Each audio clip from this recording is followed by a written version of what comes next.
Eva Joly sakar fjármálaráðherra að kaupa vinsældir með skipan starfshóps til að kanna málsöfn gegn banka- og stjórnmálamönnum. Eva Joly, ráðgjafi saksóknara bankahrunsins, furðar sig á að fjármálaráðherra stofni sérstakan starfshóp til að kanna möguleika á skaðabótamálum gegn fyrrum stjórnendum bankana og stjórnmálamönnum. Pólitískur leikur til að sefa almenning, segir hún. Lóa Pindaldísadóttir.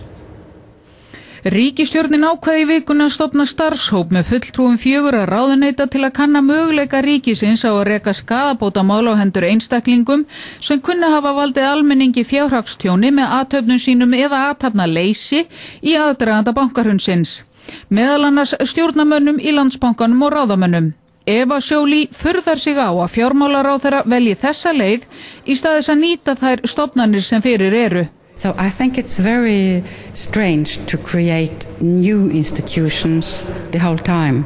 Joly telur eðlilegra styrkja embætti ríkislögmann sem hafi leiðir, mannafla og þekkingu til að gæta hagsmuna ríkisins. That is a political answer to an expectation from the public, but maybe this is not the adequate answer.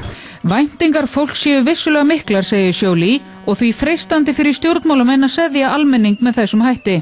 I think it's more politically satisfying to set up new institutions.